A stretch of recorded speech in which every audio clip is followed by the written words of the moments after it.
শুরুতে আমরা একটি মেয়েকে দেখি যার নাম জয়ী। জয়ী খুব খুশি থাকে কারণ সে 1 বছর পর তার বয়ফ্রেন্ডের সঙ্গে দেখা করতে যাচ্ছে। জয়ীর বয়ফ্রেন্ড চাকরির কারণে কানাডায় গিয়েছিল। 1 বছর দায়িত্ব শেষ করার পর এখন সে দেশে ফিরেছে।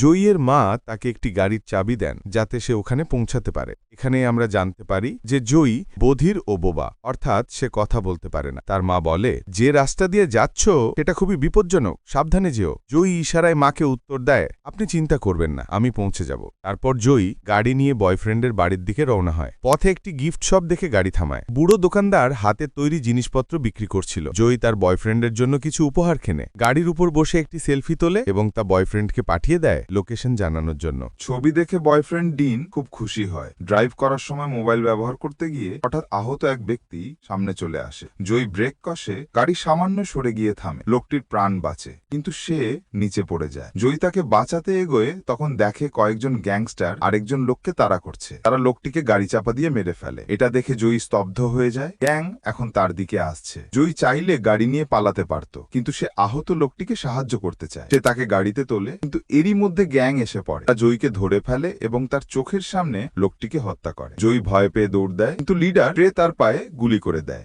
গ্যাং জয়ীকে আস্তানায় নিয়ে গিয়ে কাঁটাতারে বেঁধে নির্মমভাবে নির্যাতন করে। অন্যদিকে বয়ফ্রেন্ড চিন্তিত হয় কেন জয়ী ফিরছে না। সে তার পাঠানো শেষ ছবিতে একটি বোর্ড দেখে লোকেশন বের করে পুলিশকে জানায়, কিন্তু ততক্ষণে জয়ীকে ভয়ঙ্করভাবে টর্চার করা হচ্ছিল। ট্রে গর্ব করে জানায় তার দাদা একজন কর্নেল ছিলেন, যিনি 1 শতাব্দী আগে আপাচি উপজাতিকে নির্মমভাবে হত্যা করেছিলেন এবং তাদের কাঁটা খুলি সংগ্রহ করেছিলেন।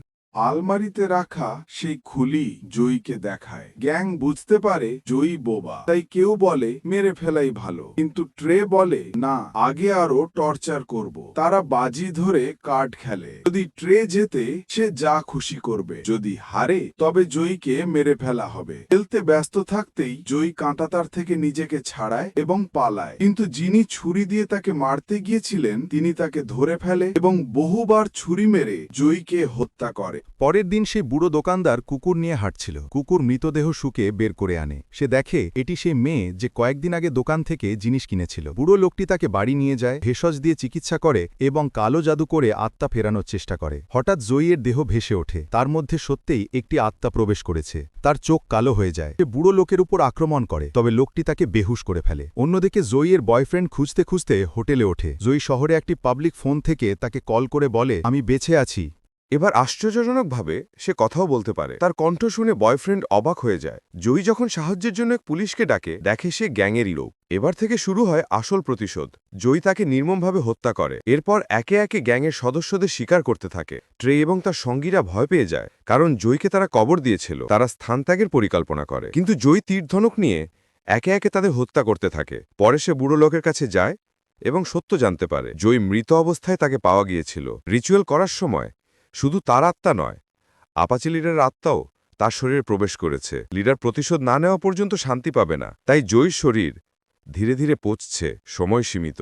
এদিকে ট্রি জয়ীর বয়ফ্রেন্ডকে অপহরণ করে হাত পাততে চায়, কিন্তু জয়ী এসে একে একে গ্যাংস্টারদের হত্যা করে।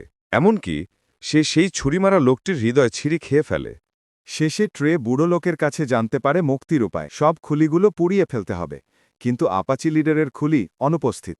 জয়ী সেটি হাতে নিয়ে হাজির হয়। ট্রে চেইনসো নিয়ে লড়াই করে, কিন্তু জয়ী তাকে গলা কেটে হত্যা করে। প্রতিশোধ সম্পূর্ণ হয়। অবশেষে জয়ের বয়ফ্রেন্ড এসে তাকে অর্ধেক কবর দেওয়া দেহে দেখে। সে ভালোবাসার কথা বলে তার দেহ জ্বালিয়ে দেয়।